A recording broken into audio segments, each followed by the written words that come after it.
최영일의 시사본부. 안녕하십니까. 최영일의 시사본부 시작합니다. 자, 정부 노동개혁안을 마련해온 전문가 기구죠. 이 미래노동시장연구회가요, 노동개혁 권고안을 냈습니다. 자, 핵심 내용은 주 52시간까지 일할 수 있는 현행 제도를 이제는 주에서 월, 분기, 반기, 연으로 늘릴 수 있도록 하는 것입니다. 자, 그렇게 되면요, 집중 근로를 할 때는 주 69시간까지 일할 수 있게 된다는 계산이 나옵니다. 자, 경영계는 대체로 환영하면서 일부 세부안에는 우려를 내고 있고요. 노동계는 이건 노동개혁이 아니라 노동계약이다, 근로시간 단축에 역행하는 것이다, 강한 반대 입장을 내고 있습니다. 참 오래된 얘기지만 이 물리학자 아인슈타인이요, 하루를 3분할하는 것이 바람직한 시간관리다, 이런 얘기를 한 바가 있습니다. 자, 8시간은 생계를 위해서 노동하고 8시간은 쉬고 자고 재충전의 시간이죠. 나머지 8시간은 자기개발과 하고 싶은 일에 몰두할 수 있으면 행복한 삶이다, 이런 얘기를 했고요. 실제 아인슈타인 본인은 이 특허청의 말단 공무원으로 일하면서 세상을 바꿀 연구를 하고 논문을 냈습니다. 그래서 상대성 이론이라든가 노벨 물리학상을 탄 빛나는 업적이 나왔죠. 자, 한 세기가 지났지만 대부분 직장인에게 이런 삶은 여전히 어렵습니다. 자, 여러 가지 지표를 살펴보면요, 우리나라 노동의 문제는 노동 시간의 문제가 아니라 노동 생산성의 문제입니다. 최영일의 시사본부 출발합니다. 네, 1부에서는요, 오늘의 핵심 뉴스를 한입에 정리해드리는 한입뉴스 코너가 기다리고 있고요. 2부는 화제의 인터넷 뉴스를 다뤄보는 스트릿 뉴스 파이터, 그리고 정치권 취재 뒷이야기를 불사조 기자단에서 이야기해 보겠습니다. 그리고 IT본부가 준비되어 있습니다. 자, 1부 마지막에 신청곡 틀어드리고 있는데요. 디저트송. 자, 오늘 듣고 싶은 노래가 있으시면요, 문자 샵 9730으로 자유롭게 보내주시고요. 짧은 문자는 50원, 긴 문자는 100원입니다. 자, 오늘의 디저트송 선정되신 청취자께는 치킨 쿠폰을 보내드리고 있으니까요, 많은 참여 부탁드립니다.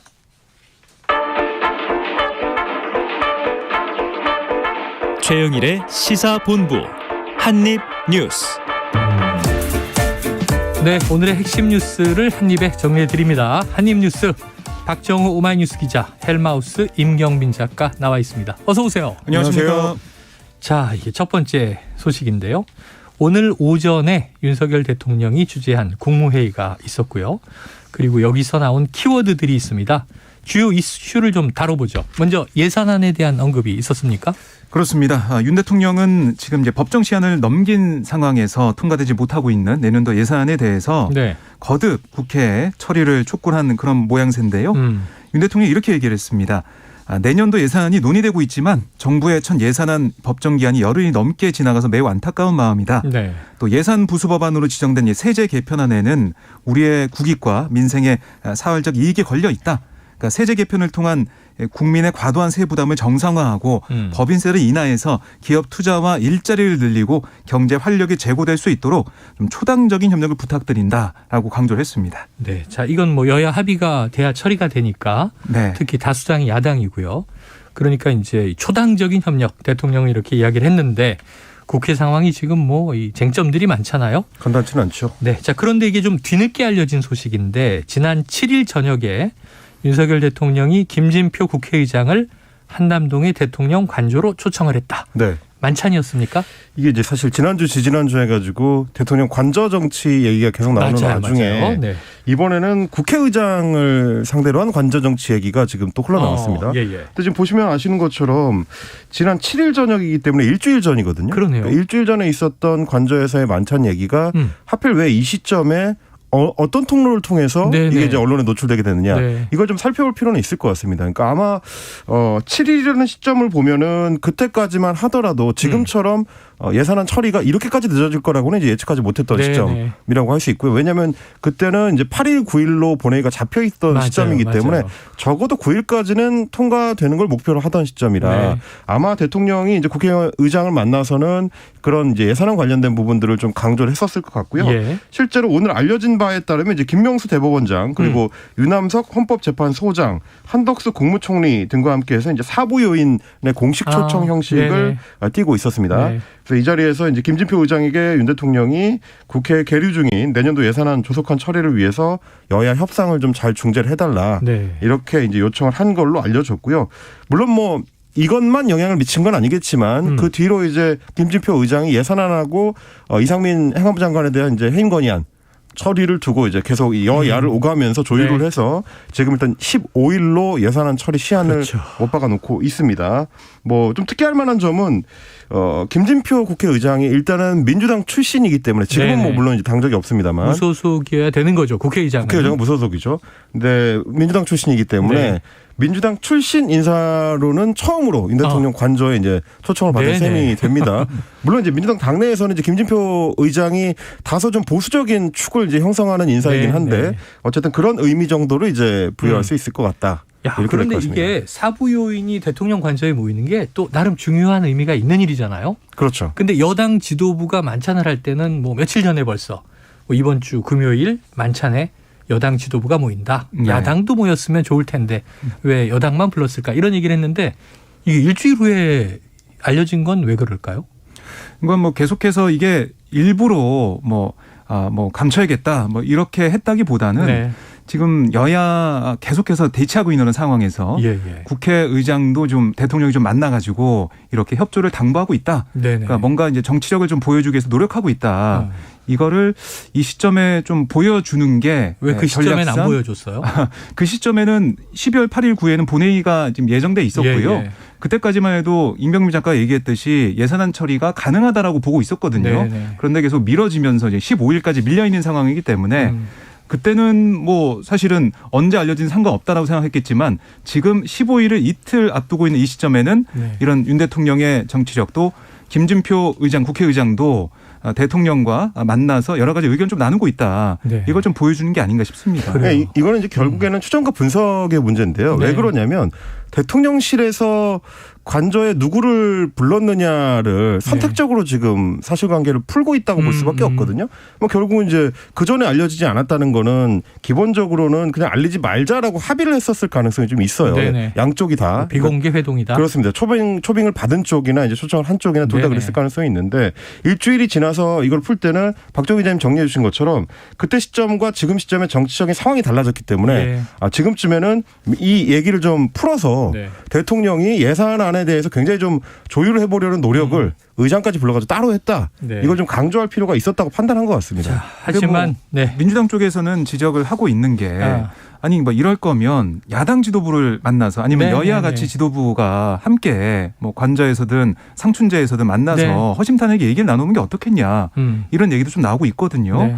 국회의장도 가는 관저. 국회의장도 만나는 대통령은 왜 야당 지도부는 안 만나는 것이냐 이런 비판도 나오고 있습니다. 저는 이 소식이 좀 늦게 나왔다는 것에 지금 여쭤보면서 충격을 받은 건 뭐냐면 국회의장과 독대한 것도 아니고 사부 요인이라고 얘기하셨잖아요. 헌법재판소장 그리고 대법원장.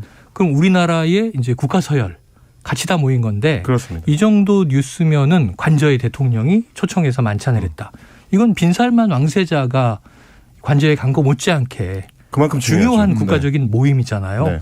근데 이게 왜 그 당시에는 언론에 한 줄도 나지 않고 지금 뭐 김진표 국회의장을 만난 게 예산안 처리 때문에 급박하겠습니다만 다른 분들도 둘러리는 아니거든요.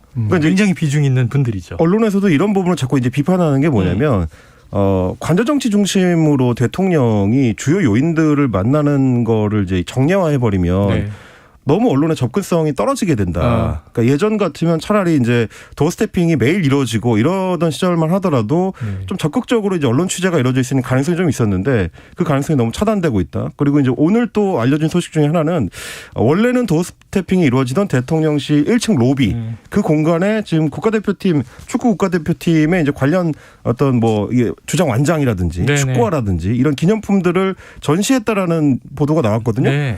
근데 물론 그거를 전시하고 기리는 거는 중요한 의미일 수 있는데 대통령이 원래 목적했던 바를 그 행위를 통해서 달성할 수 있겠느냐.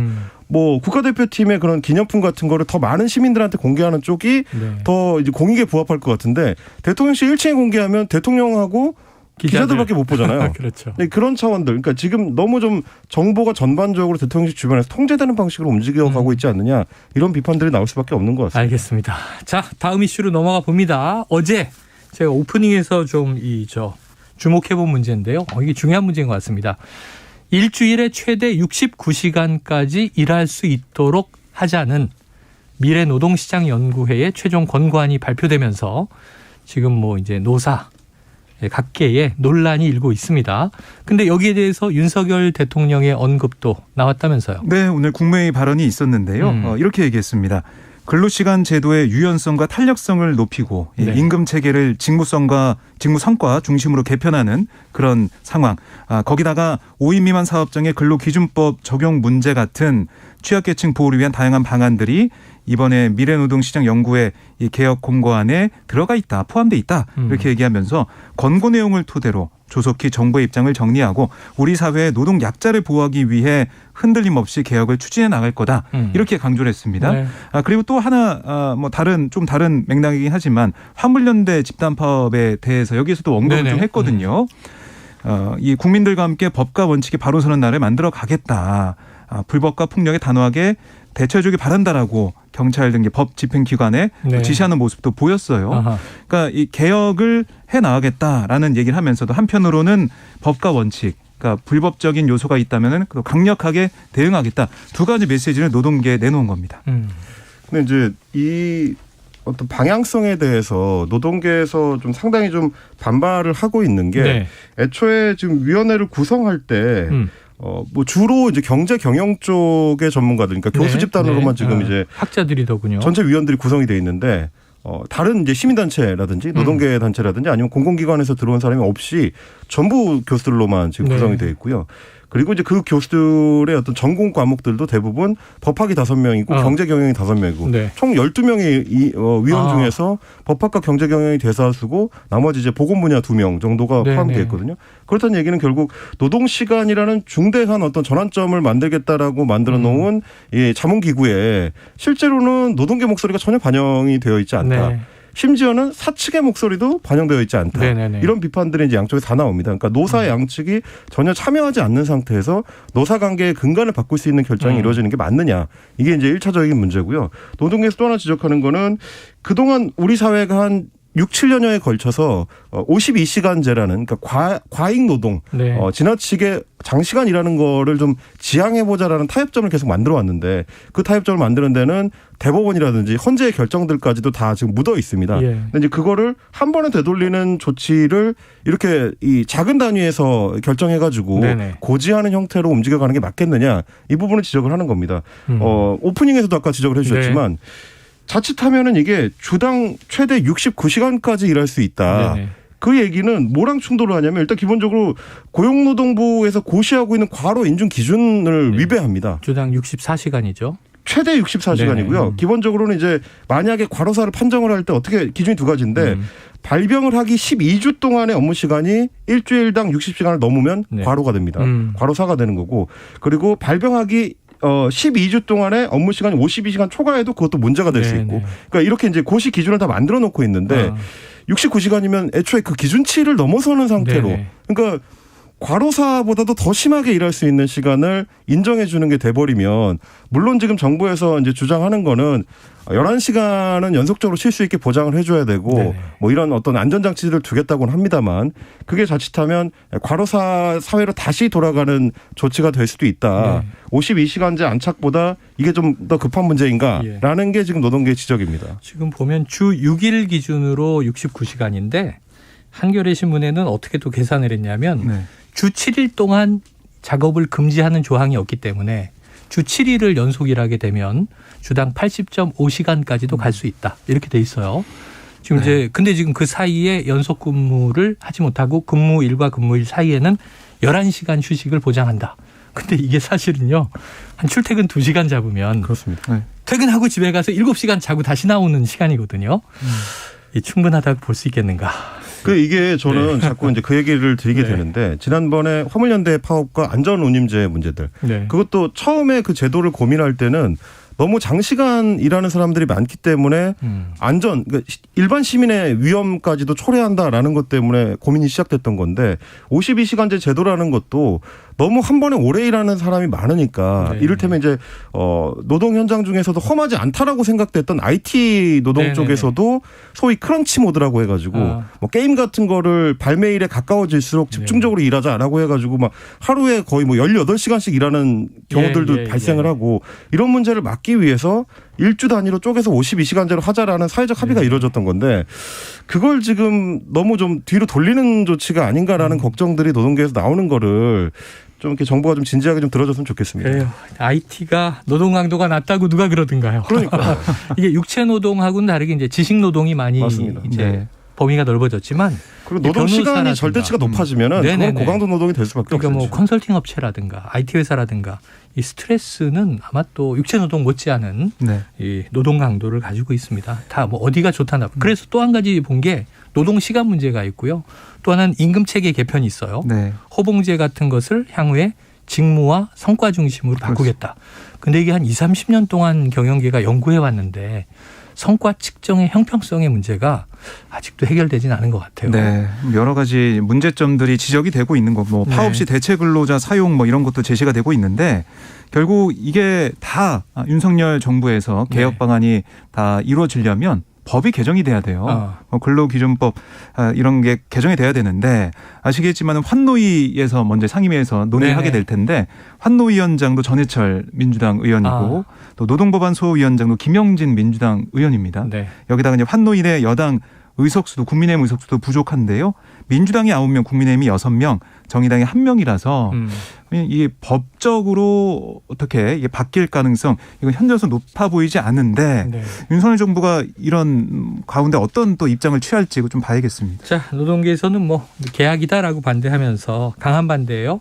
재계는 이 사측은 대체로 환영 이런 분위기인데 노동계에서는 이게 결정권이 회사 쪽에 쥐어지는 아주 좀 무서운 계약이 될 것이다. 근데 이제 이게 어제 발표안에 보면 노사 합의로 진행되게 돼 있어요. 그렇습니다. 그런 대목들을 좀 지켜봐야 될 것 같은데. 이제 취업 규칙 변경을 하기 위해서 노사 합의를 할 수 있도록 장치를 두겠다라고 얘기는 했습니다만 아시다시피 이제 우리나라 같은 경우는 노조 조직률이 워낙 좀 낮은 나라예요. 한 14% 내외 정도 되는데 그러다 보니까 오히려 국가 경제 근간이 되는 중소기업이나 중견기업 같은 경우는 노조 조직률이 훨씬 더 현저하게 낮고 그러다 보니까 사측하고 교섭을 할 때 이 발언권이 좀 낮은 경우들이 많아서 이걸 안전장치를 둔다고 해서 과연 제대로 된 협의나 협상이라고 할 수 있겠느냐. 이 부분도 또 노동계에서 걱정하는 부분입니다. 자, 학자가 주류가 된 이제 전문가 기구의 권고안 이렇게 돼 있지만 어제 바로 이정식 고용노동부 장관은 온 힘을 다해 노동시장 개혁을 기필코 완수하겠다. 이렇게 이야기했고요. 아까 전해주셨지만 이제 윤석열 대통령도 상당히 이제 힘을 싣고 있는 지금 3대 개혁 과제를 연금, 교육 그리고 노동개혁으로 잡고 있기 때문에 지켜볼 문제가 되겠습니다. 자, 그런데 이 전임 정부의 건강보험 보장성 강화 대책 그동안 쭉 이제 지난 정부에서 추진돼 왔던 이른바 문재인 케어를 사실상 폐기하는 방향의 발언이 나왔어요? 네, 오늘 국무회의 발언에서 있었는데요. 윤 대통령은 이렇게 얘기했습니다. 건보개혁 이건 선택이 아니라 필수다. 그러면서 지난 5년간 보장성 강화에 20조 원을 넘게 쏟아부었지만 정부가 의료 남용과 건강보험 무임승차를 방치하면서 대다수 국민에게 그 부담이 전가됐다라고 지적을 했습니다. 그러니까 국민 혈세를 낭비하는 이 인기 영합적인 포퓰리즘 정책 이건 재정을 파탄시켜서 건강보험 제도의 근간을 해치고 결국 국민에게 커다란 희생을 강요하게 돼 있다라고 얘기를 했고 제가 저번에 전해드린 것처럼 보건복지부에 여러 가지 이제 안들이 나오고 있고 공청회도 하고 있는데요. 그래서 건보급여 자격 기준을 강화하고 또 건보 낭비와 누수를 방지해야 된다. 또 절감된 재원으로 의료사각지대에서 고통받는 분들을 두텁게 지원을 할 거다. 이렇게 강조를 했습니다. 알겠습니다. 뭐 참고로 말씀드리자면 네. 이제 그 당시에 그 보장성을 강화했던 문재인카의 핵심은 로봇 수술이라든지 네. 뭐 초음파라든지 MRI 자기 공명 영상 촬영이라고 하죠. 이런 그리고 이제 2인실 사용 네네. 이런 것들이 원래는 비싼 예, 네네. 치료 항목들이었는데 이거를 이제 급여 항목으로 이제 바꿔준 것들. 그래서 이제 그만큼 건강보험에 좀 부담을 줬다라는 비판들도 있긴 합니다. 네, 알겠습니다. 자, 앞으로 어떻게 될지는 또 계속 우리가 봐야 할 것 같고요. 지금 12시 40분을 향해 가고 있습니다. 화요일 점심시간 교통 상황을 알아보고 이어가도록 하죠. 교통정보센터의 김민희 리포터 나와주세요. 네, 오전 동안 돌발 구간이 많았는데요. 지금 도로 위로는 점심시간에 접어들면서 정체는 주춤해졌지만 곳곳으로 눈이 내리고 있고 여전히 돌발 구간도 많은 만큼 주의해서 지나셔야겠습니다. 수도권 제1순환고속도로 일산에서 판교 쪽으로 서운분기점 부근에서는 사고가 나면서 4차로와 5차로를 막고 처리 작업을 하고 있는데요. 이 여파로 계양에서 송내 사이 정체가 더 심해져 있습니다. 중부 내륙고속도로 양평 쪽으로 선산 일대로는 작업 여파받아 차량들 서행하고요. 반대 창원 쪽으로는 감곡 일대로 정체 시작됐습니다. 경부고속도로 서울 방면으로 금강 일대의 정체도 작업 여파고요. 기흥 부근 4차로에서는 장애물을 처리하고 있습니다. 이후로는 여전히 양재부터 반포 사이로 정체입니다. 그 밖에 서울시내 올림픽대로 공항 쪽으로 한강대교 부근 2차로에는 고장난 차가 서 있어서 한남대교부터 속도 줄여 지납니다. KBS 교통정보센터였습니다.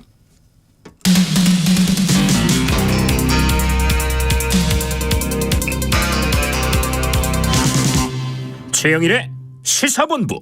네, 연일 전해드리고 있는 소식입니다만 국회가 지금 아주 연말에 꽉 꼬여 있습니다. 지금 예산안 합의 처리가 요원해 보이고요.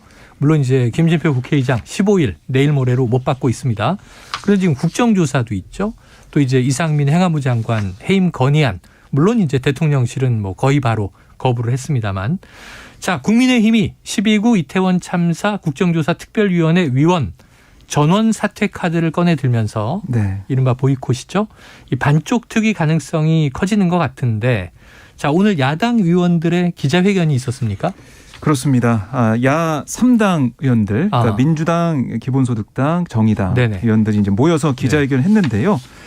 핵심은 이겁니다. 오늘까지 국민의힘 이 국조특위위원들이 복귀하지 않으면 그 복귀 입장 표명이 없으면 내일부터 야당 단독으로 국정조사를 시작하겠다. 이렇게 얘기를 했어요. 그러니까 왜냐하면은 이게 시간이 너무 없다는 거예요. 그러니까 오늘 중으로 국정조사 복귀 의사를 표명하지 않으면은 국정조사 일정과 증인 채택 관련 모든 권한을 야당에게 위임한 걸로 이해를 하겠다. 네. 이렇게 강조를 했고요. 또 정부가 구체적인 자료 제출 요구에 답변을 회피하거나 엉뚱한 자료를 내는 일이 비일비재한데 이런 조치는 예외를 두지 않고 위원회 의결로 고발하겠다. 네. 이렇게도 강경한 입장을 내기도 했습니다. 예, 지금 원래 45일로 합의했기 때문에 네. 지금 예산안 합의 처리 후 국정조사를 본격적으로 한다. 네. 근데 예산안 합의 처리도 안 돼 있지만 오늘부터 국정조사하면요. 25일 할 수 있어요. 물론 본회의 의결을 통해서 이제 기간 연장은 할 수 있겠지만 지금 이게 국정조사가 가능한 시간인가?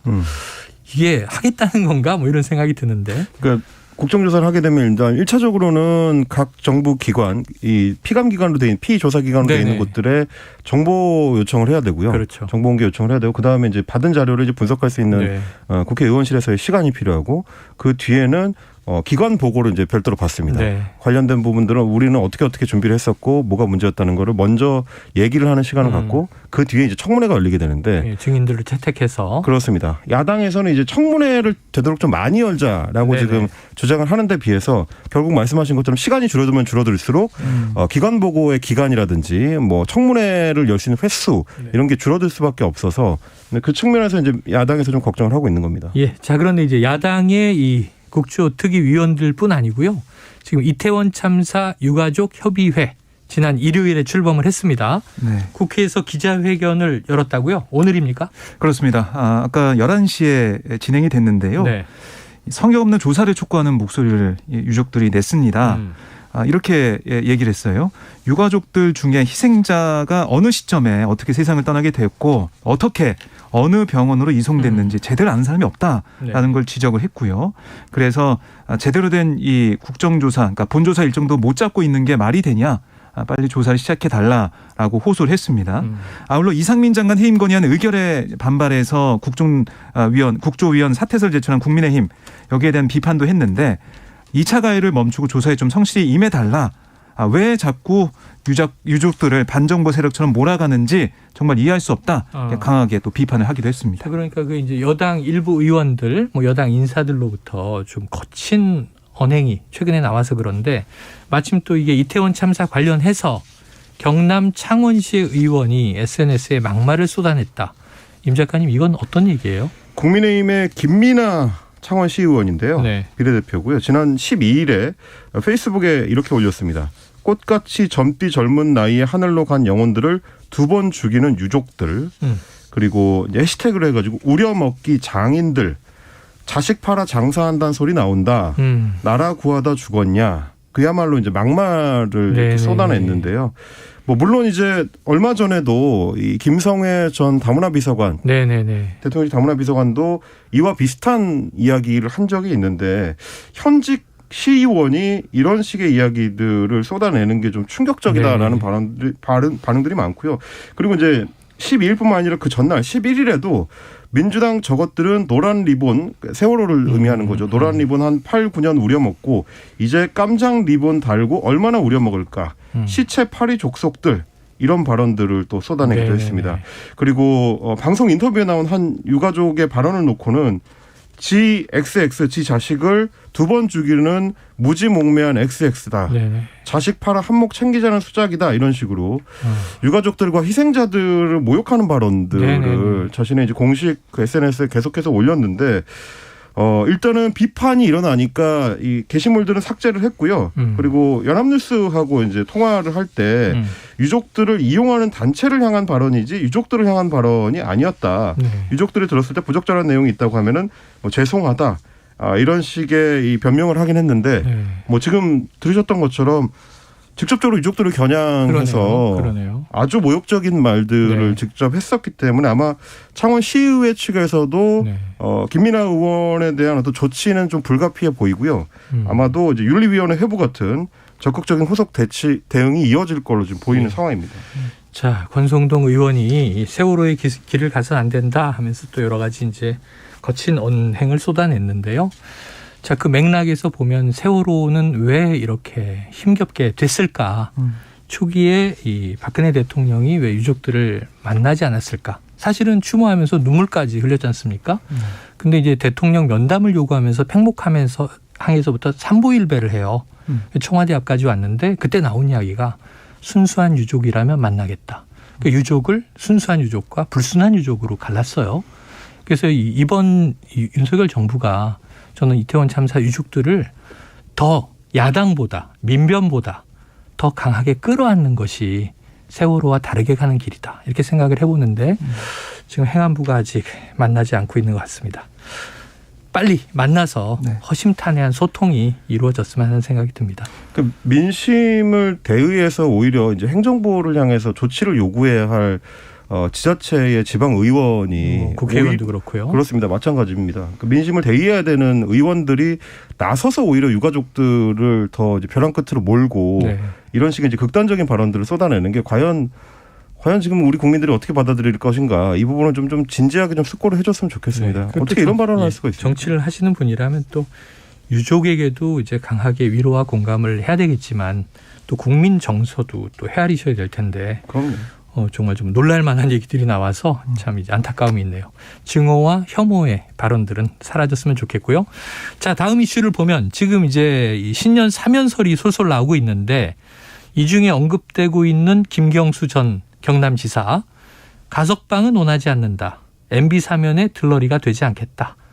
이런 이야기가 전언이 된 겁니까? 그렇습니다. 민주당 기동민 의원이 페이스북에 글을 올렸는데요. 그러니까 김경수 전 지사의 배우자로부터 이런 뜻을 전해 들었다라고 설명을 하고 있습니다. 그래서 이제 내년 5월이 김경수 전 지사의 만기 출소 시점이에요. 그걸 앞두고 뭐 이 사면이 된다고 하면 근데 사면이 된다고 하면 뭐 이 김경수 전 지사 입장에서는 개인적으로 좋겠지만 왜 이런 얘기가 나오냐? 바로 복권이 어떻게 될지 모르기 때문입니다. 그러니까 사면은 돼서 나오게 된다고 하더라도 복권이 안 되면은 정치적 재기 기회가 없는 거거든요. 네. 피선거권도 그렇습니다. 복권 없이 사면되면 2028년 5월까지 피선거권이 제한되는 거예요. 네. 그러니까 내후년 총선은 물론 이게 차기 대선에도 출마할 수 없는 그런 상황입니다. 그래서 이제 민주당에서 어떤 지적을 하고 있냐면 아니 이명박 전 대통령의 15년과 김경수 전 지사의 5개월을 바꿀 수 없다. 어떻게 그걸 같이 등치시켜서 이렇게 하는 거냐. 그리고 더 이해할 수 없는 게 왜 복권을 안 시켜주는 거냐. 이게 이 형평성에 맞는 거냐. 여야 이 지지자들 그러니까 국민 통합을 위해서 이렇게 하는 게 과연 설득력이 있겠느냐는 지적을 하고 있습니다. 네. 자 그러면은 지금 이명박 전 대통령을 포함하여 지금 연말 특별 사면이 어느 정도 기정사실화된 거예요? 지금 이제 대통령실 주변에서 나오는 얘기들로는 어느 정도 좀 윤곽이 그렇게 잡히는 것 같습니다. 오죽했으면 이제 대통령실 관계자 같은 경우는 이번 사면 같은 경우는 정치인들이 좀 많이 포함될 것 같다라는 얘기가 나올 정도고요. 물론 최종 결정권은 대통령이 행사하겠습니다만 그래서 이제 김경수 전 지사에 대한 처분을 어떻게 하느냐가 굉장히 좀 관심 사안으로 떠오르는 거죠. 박정호 기자님 정리해 주셨습니다만은 복권이 안 될 경우에는 이제 피선거권이 복구가 안 되기 때문에 선거에 출마할 수 없는데 다만 이제 민주당 당내로 좀 좁혀서 보면은 복권이 안 되더라도 당대표 선거 같은 이제 당내 선거에는 또 출마할 수가 있습니다. 그러니까 이 경우는 이제 선거권만 있으면 가능하기 때문에 그래서 만약에 이제 복권 없이 사면 조치가 이루어진다면 민주당 당내에서는 여러 또 어려운 복잡한 어떤 당내 갈등들이 유발될 가능성이 있기 때문에 그걸 염두에 두고 지금 이제 추진하는 거 아니냐라는 얘기가 나오는 거고요. 그래서 이제 유승민 전 의원 같은 그 국민의힘 당내 인사들도 형평성 차원에서도 이거는 형평이 안 맞는다. 기왕 사면 복권을 할 거면은 이명박 전 대통령, 김경수 전 경남지사 양쪽의 형평을 맞춰줘야 된다라는 얘기를 지금 하고 있는 상황입니다. 이거 대통령이 이렇게 승인을 하잖아요. 사면에. 네. 고유 권한이고. 그렇습니다. 가석방은 이제 법무부에서 이제 결정을 할 텐데 가석방 박정호 기자 가석방 결정했는데 나는 안 나가겠소 그러면 어떻게 해요? 나갈 수밖에 없는 거죠. 나가야 되는 거죠. 예, 되니까요. 행정적으로. 그렇습니다. 있을 수가 없는 거죠. 그래요. 자, 지금 이제 이런 정치적인 또 현안이 있습니다. 자, 지금 서해 공무원 피격 사건을 수사하는 검찰 노영민 전 대통령 비서실장을 소환했네요. 네, 서울중앙지검 공공수사 1부 노 전 실장을 피고발인 신분으로 불러 조사를 하고 있는데요. 그러니까 노 전 실장이 이제 문재인 전 대통령을 보좌하면서 그 당시에 있었던 이 공무원 고 이대준 씨 북한군의 총에 맞아 사망한 다음 날 새벽 1시쯤 소집된 긴급관계 장관 회의에 참석을 해서 여기서 어떤 지시사항을 듣고 또 이걸 문 전 대통령한테 어떻게 보고를 했느냐, 또 문 전 대통령이 어떤 지시를 했느냐, 종합적인 당시 상황을 검찰이 지금 들여다보고 있는데요. 노 전 실장이 이 사건 은폐에 대해서 또 자진 월보로 몰아가는 그 시도에 있어서 어떤 역할을 했고 관여를 했는지 집중적으로 캐묻고 있습니다. 그래요. 또 관련해서 박지원 전 국가정보원장은 내일 검찰에 소환 예정이라고 지금 보도가 되고 있습니다. 자, 오늘 한입뉴스는 여기서 정리하겠습니다. 박정호 기자, 임경빈 작가 수고하셨습니다. 고맙습니다. 자, 이 문자들이 많이 들어와 있어요. 4723님, 주 69시간 노동 권고안이 저에게는 힘겹게 느껴집니다. 숨 돌릴 틈 없는 노동시간. 저만 그렇게 느끼는 걸까요? 또 0584님은요. 52시간 노동으로 안정적인 생활이 되면 좋겠지만 그렇게 되지 못하고 투잡을 뛰어야 하는 일도 있습니다. 그렇다고 노동시간을 많이 하자는 건 아니지만 적당히 탄력적인 노동시간이 되어야 저와 같은 노동자의 고민도 신중히 판단될 수 있겠죠 하는 이제 의견들 주셨습니다. 오늘의 디저트송은요. 청취자 4423님 눈이 오려나 보아요. 이왕이면 기분 좋게 펑펑 내려 겨울 가뭄도 해소해 주면 좋겠습니다. 걱정 근심 눈처럼 녹아내려라 하면서 시아의 스노우맨 신청해 주셨습니다. 노래 듣고 2부로 돌아옵니다. If you can't catch me, darling, don't cry, snowman, don't leave me this way. A bottle of water can't hold me close, baby. Can't hold me close, baby. I want you to know that I'm never leaving, 'cause I miss the snow till death will be freezing. Yeah, you are my home for all seasons. So come on, let's go. Let's go below zero and hide from the sun. I love you forever, oh, we'll have some fun. Yes,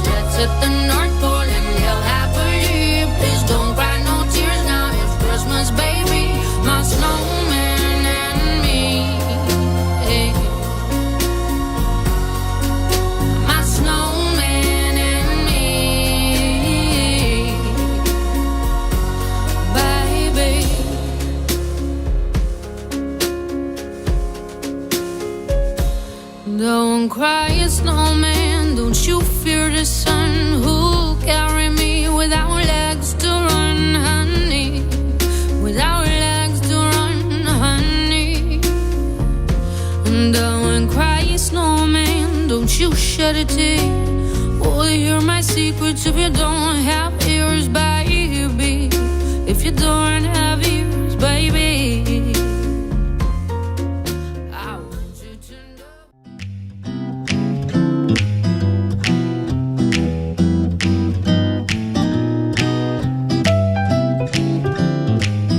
안녕하세요. 바른말 고운말입니다. 우리말에서 표기 형태는 같아도 띄어쓰기를 어떻게 하느냐에 따라서 뜻이 달라지는 표현들이 꽤 있습니다. 예를 들어 한잔이라는 표현을 붙여 쓰는 경우와 한과 잔을 띄어서 쓰는 경우는 그 의미에 차이가 있습니다. 먼저 붙여서 쓰는 한잔은 간단하게 한 차례 마시는 차나 술 따위를 뜻하는 명사입니다. 그래서 커피 한 잔 마시다, 술 한 잔 걸치다처럼 쓸 수 있고요. 한잔 하다라는 동사로도 사용할 수 있습니다. 반면에 한과 잔을 띄어서 쓰는 경우에는 한은 관형사로 단위를 나타내는 말 앞에 쓰여서 그 수량이 하나임을 나타내는 말입니다. 관형사는 뒤에 오는 말과 띄어서 쓰도록 돼 있기 때문에 한과 잔을 띄어서 쓰는 것이고요. 이와 마찬가지로 두 잔, 세 잔 할 때도 두와 세는 수량을 나타내는 관형사니까 뒤에 단위 명사와는 띄어서 씁니다. 또 한번 해보세요 라는 문장에서 한 번이 어떤 일을 시험 삼아서 시도해 보는 걸 표현하는 말로 쓰일 때 한 번을 붙여서 쓸까요? 아니면 띄어서 쓸까요? 이 경우에는 붙여서 쓰는 것이 맞습니다. 반면에 한과 번을 띄어서 쓰는 경우는 앞서 한 잔에 대해 말씀드린 것처럼 한이 단위명사 앞에 쓰여서 그 수량이 하나임을 나타내는 말입니다. 바른말 고운말 아나운서 변희영이었습니다.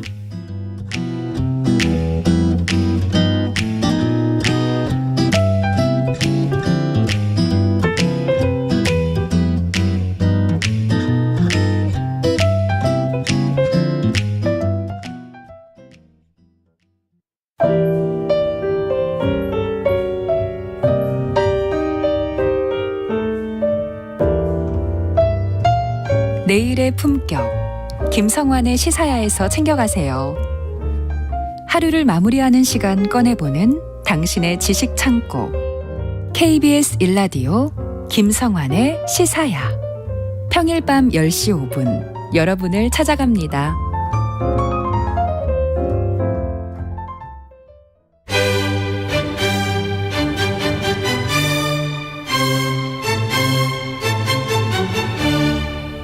여유로운 저녁 시간, 고품격 시사토론과 함께하세요.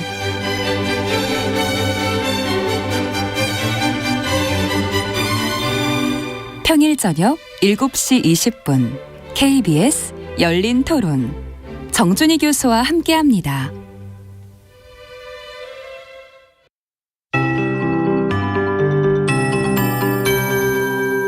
KBS 58분 날씨. 서쪽 지역에 영향을 주던 황사가 동쪽으로 더 이동을 했습니다. 지금 서울과 춘천, 전주, 광주, 제주, 안동 등 전국 많은 지역에서 황사가 관측되고 있고요.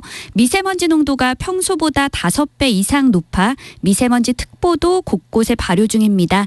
황사는 밤부터 해소될 전망이어서 그 전까지는 주의를 하셔야겠습니다. 지금 황사에 눈이나 비가 섞여 내리는 곳도 있습니다. 경기 남부와 충북 북부, 경북 북부에는 대설주의보도 발효 중인데요. 차츰 눈이나 비가 오는 지역이 전국으로 확대되겠고 내일까지 경기 남부와 강원 남부 내륙, 충청 북부에는 10cm 이상, 충청 남부와 전라도, 제주도 산지에는 최고 8cm, 서울과 인천 등 그 밖의 지역에도 1에서 5cm 정도의 눈이 내릴 전망입니다. 찬바람이 점차 강해지면서 아침보다 지금이 더 춥게 느껴지는 곳도 있습니다. 해안 지역에는 강풍주의보도 발효 중인데요. 오늘 낮 기온이 서울 3도, 부산 11도 등으로 어제보다 2도에서 4도 정도 낮겠고요.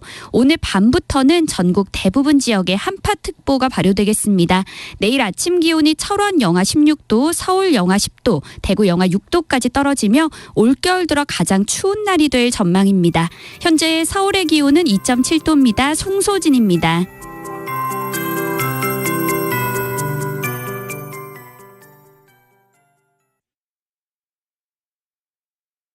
정성을 다하는 국민의 방송 KBS가 한시를 알려드립니다. AM 711kHz, FM 97.3MHz, KBS 1라디오입니다. HLKA.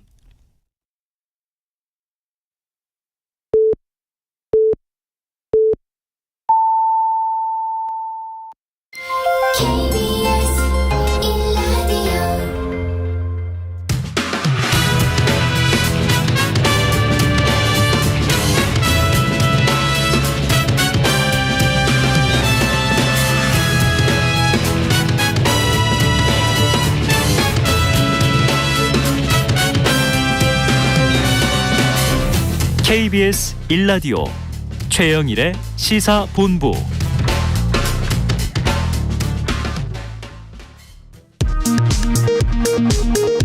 이 시각 라디오 정보센터 뉴스입니다. 윤석열 대통령이 이른바 3대 개혁과제 중 하나인 노동개혁과 건강보험 개혁의 당위성을 강조하며 앞으로 적극 추진해 나가겠다고 밝혔습니다. 윤 대통령은 우리 사회의 노동약자를 보호하기 위해 흔들림 없이 개혁을 추진해 나가겠다고 말했습니다. 이태원 참사 국정조사 특별위원회 야3당 의원들은 국민의힘 위원들의 즉각적인 특위 복귀를 요구하며 응하지 않을 시 내일부터 본격적인 국정조사를 시작하겠다고 경고했습니다. 서해 공무원 피격 사건을 수사하는 검찰이 당시 대통령에게 사건 발생 및 조사 결과를 대면 보고했던 노영민 전 대통령 비서실장을 소환해서 조사 중입니다. 중국 네이먼구에서 만들어진 황사가 우리나라로 유입되면서 수도권에 황사 위기 경보가 발령됐습니다. 환경부는 오늘 오전 7시를 기해 인천과 경기에 이어 오전 10시에는 서울에 황사 위기 경보 주의 단계를 추가로 발령했습니다.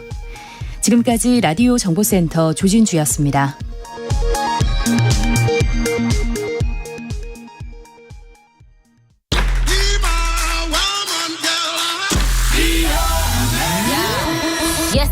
네, 화제의 인터넷 뉴스를 모아 전해드리는 스트릿 뉴스 파이터. 오늘은 조현정 시사평론가와 함께하겠습니다. 어서 오세요. 네, 안녕하세요. 아유, 첫 소식부터 무섭습니다. 자, 오늘 밤부터 추워진다고 하죠. 네. 내일 서울의 경우가 체감 온도가 15도까지, 그러니까 영하 네. 15도까지 떨어진다. 자, 본격적인 겨울을 이제 관통해서 겨울에 한복판으로 들어가는 것 같은데, 자, 이 열 요금이요, 천정부지로 오르면서 집집마다 난방비 아끼기 총력전에 들어갔다.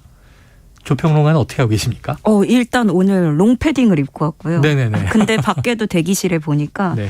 많은 패널분들이 다 패딩을 입고 오셨더라고요. 저도 당연히. 그렇죠. 근데 이번 달에 고지서 받아들고 깜짝 놀라서 다시 확인하신 분들 정말 많더라고요. 네.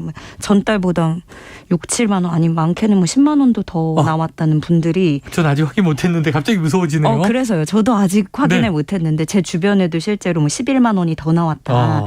이런 친구도 있었고. 그래서 연체가 됐었나? 아니면 난방공사가 오류를 냈나? 다른 집 걸 줬나? 네네. 아니면 나도 모르게 온수가 누수됐었나? 네. 이런 생각까지 하셨는데 네네. 그건 사실이었던 거죠. 그 고지서가 내 것이 맞았다. 예. 근데 국제가스 가격이 다들 아시지만 올해만 3번 인상이 됐잖아요. 네. 이 주택용 연료금이 올해 3월과 비교했을 때 8개월 사이에 무려 37.8%가 오른 겁니다. 그 이후 3번이 오른 거죠. 네. 네네, 맞아요. 근데 이게 아직 12월 사용 요금이 아니라 11월께 적용된 거라서 아직 한겨울이 온 것도 아닌데 이 정도 요금이면 다음 달, 다다음 달은 어떻게 버티나 이제 겁이 날 수밖에 없는 거예요. 네, 확실히 에너지 요금이 올랐다는 걸 체감하니까 시민들이 요금 폭탄을 피하기 위한 갖가지 방법을 총동원하고 있는데요. 일단 가장 좋은 방법은 역시 확실한 방법은 보일러를 끄는 거겠죠. 춥잖아요. 네. 그건 알지만 추우니까.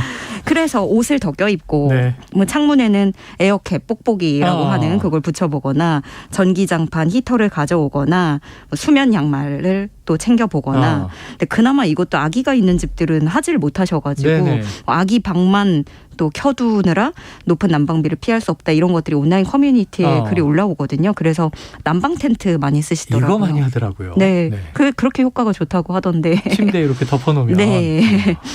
그 얼마 전에 정부도 에너지 다이어트에 나서면서 그 한덕수 국무총리도 정장 대신에 네. 중대본 회의에 회색깔 터틀넥 니트를 입고 등장을 했었거든요. 근데 프랑스 같은 경우도 마크롱 대통령이 일찌감치 좀 보온 의상으로 네네. 바꿔서 공식 석상에 나오기도 했었고요. 네, SNS에서도 이제 난방비 절약 꿀팁이 공유가 되고 있어서 좀 가져와 봤는데요. 보일러 밸브는 비스듬히 잠글 것. 수도꼭지는 항상 냉수 방향으로 틀어놓을 것. 보일러를 켤 때 가습기도 함께 사용할 것. 이런 것들. 뭐 어떻게 보면 사소해 보이는 것들인데 이런 것들까지도 주목받고 있는 상황입니다. 야, 에너지 대란. 지금 사실은 뭐 공익 광고 들어봐도 이제 이 에너지 대란 준비하십시오 하는 얘기가 막 나오고요. 근데 이제 현실로 닥쳐온 것 같습니다. 다음 이슈는 너무 황당하네요.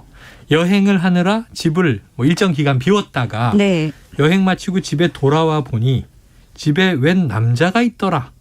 이거 무슨 스릴러 영화의 한 장면 아닙니까? 어떻게 된 거예요? 이게 부산 연제구 한 오피스텔에서 벌어진 일이었는데요. 이 집에 사는 30대 여성 A씨가 자신이 겪은 일을 온라인 커뮤니티에 올리면서 지금 화제가 되고 있습니다.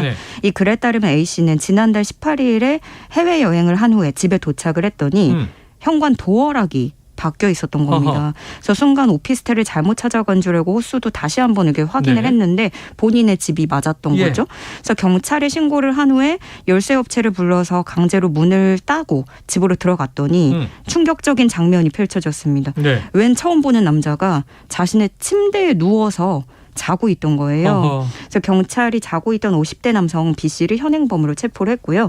경위를 알고 보니까 이 50대 남성 B 씨는 관리사무소에 처음에 문을 열어달라고 했다가 거절을 당했고 그래서 본인이 열쇠 수리공을 불러서 도어락을 교체한 뒤에 이 집에서 1박 2일을 머물렀다고 해요. 자기 집이 아닌데? 네. 근데 이 과정에서 상당히 여유로운 생활을 보낸 게 A 씨 앞으로 왔던 택배에도 안으로 다 가져다 놓고 온갖 음식을 배달해서 먹고 남겨두기도 했고요. 그래서 B 씨는 경찰에 말을 하기를 노숙을 하다가 춥고 배고팠는데 지인이 이 집이 비어있다고 해서 쉬려고 들어갔다. 이렇게 진술한 것으로 알려졌습니다. 그런데 지금 온라인에서 문제가 되는 부분은 이 노숙자가 춥고 배고파서 집을 찾아 들어갔는데 열쇠 수리공을 부를 여유가 있었느냐. 35만 원 들었다고 하거든요. 열쇠로 문 따는데.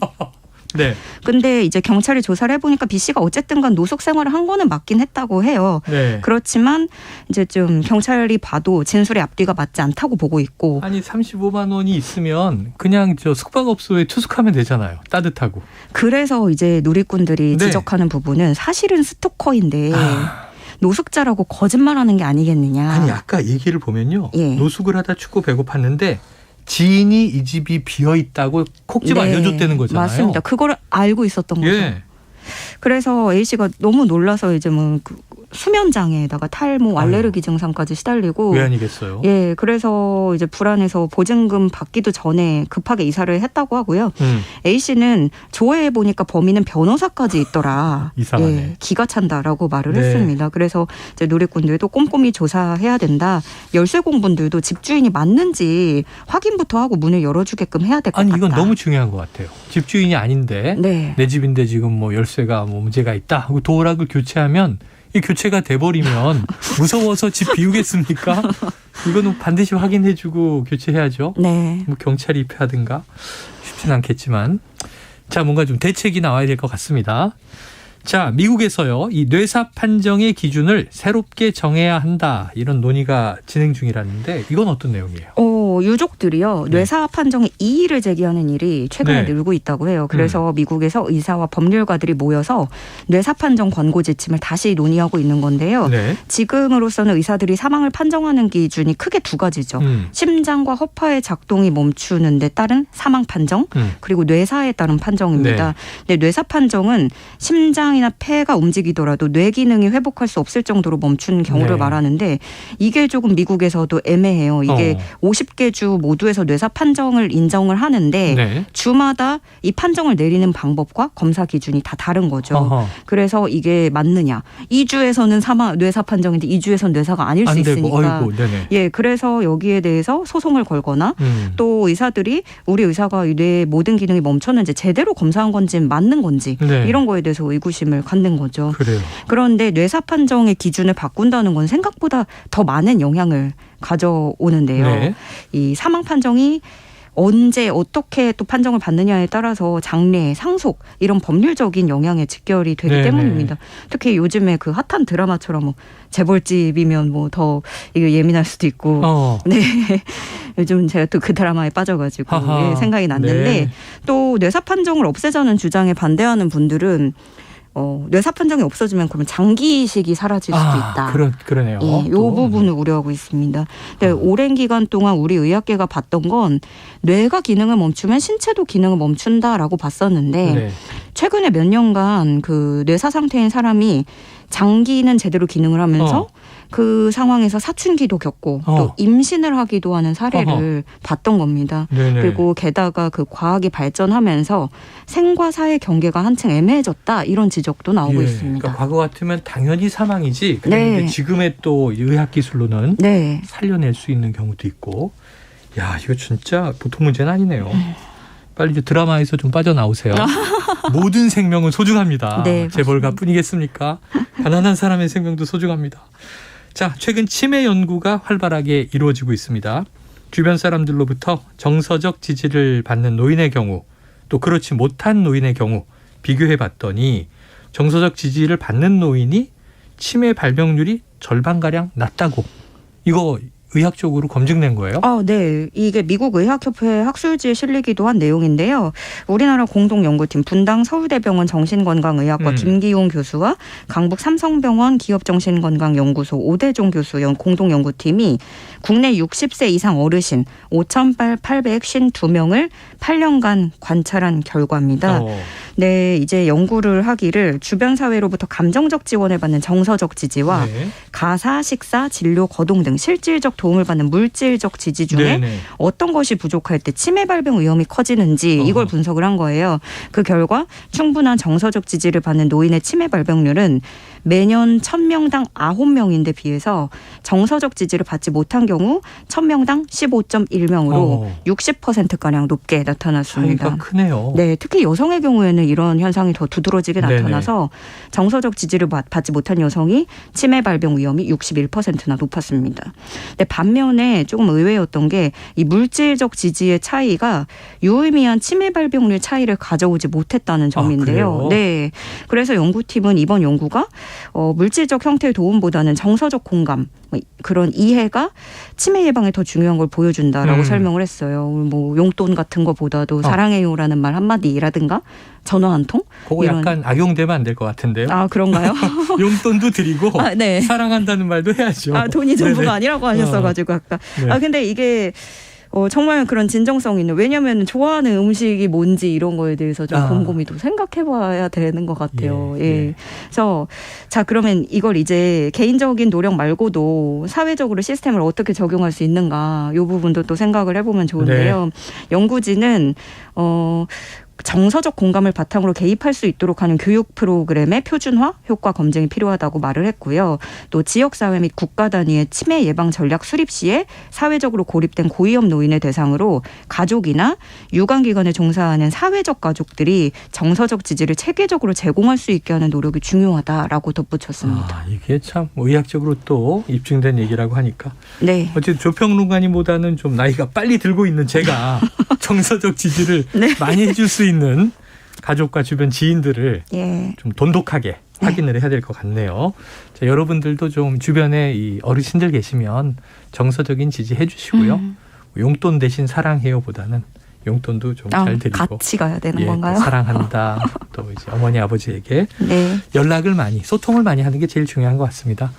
야, 요거 방탄소년단의 멤버 진 드디어 오늘 입대를 하네요. 네. 잠시 후에 이제 2시에 원래 이제 입소하는 거예요. 예, 근데 정확한 입소 시간을 특정하기는 어려워서 그 안팎이 될 거고 네네. 아직까진 들어가지 않았습니다. 예. 그래서 오늘 경기도 연천의 제5사단 신병교육대로 입소하게 되는데요. 지금 뭐 근처에 아미들이 다 몰려들고 있고 팬들뿐만이 아니라 군대 앞에 아미들이 진짜 아미 진짜 아미 그리고 지금 뭐 NHK도 그렇고 외신들도 취재진들이 몰려 있어요. 그래서 소속사도 안전사고 예방을 위해서 별도의 인사 없이 바로 경내로 진입을 할 예정이라고 하고요. 그래서 좀 철저히 통제되는 분위기라서 차분한 모습인 것으로 전해졌습니다. 그래도 이제 팬들이 몰려 있고 현수막, BTS 김석진 군과 모든 장병들의 입영을 환영한다. 이런 현수막이 걸려 있더라고요. 육군은 현장 안전 통제에 300여 명을 투입을 했고요. 안전하게 복귀할 때까지 계속 상황을 유지할 예정이라고 군부대는 설명을 했습니다. 그래요. 저는 참 32개월 복무했는데 요즘에 많이 짧아졌으니까 18개월. 그래서 오늘 들어가면은 2024년 6월에 전역을 한다고 하더라고요. 총선 끝난 직후에 나오게 됩니다. 자, 건강하게 잘 다녀오시고 걱정이 아까 지금 이제 내일 체감 온도가 영하 15도. 경기도 연천 굉장히 춥거든요. 특히 신병교육대는 더 춥습니다. 겨울에 들어가는 군번분들이 정말 훈련 때 고생이 많이 기억에 남아요. 맞아, 들었어요. 저는 여름 군번이라 갈증은 좀 났지만 서럽진 않았는데 기운 내시고 건강하게 잘 다녀오시길 바랍니다. 오늘 말씀 여기서 정리하죠. 고맙습니다. 네, 고맙습니다. 지금까지 조현정 시사평론가였습니다.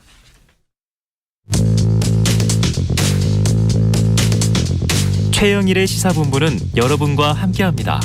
짧은 문자 50원, 긴 문자 100원이 드는 샵 9730, 라디오 어플 콩과 유튜브는 무료로 참여하실 수 있습니다.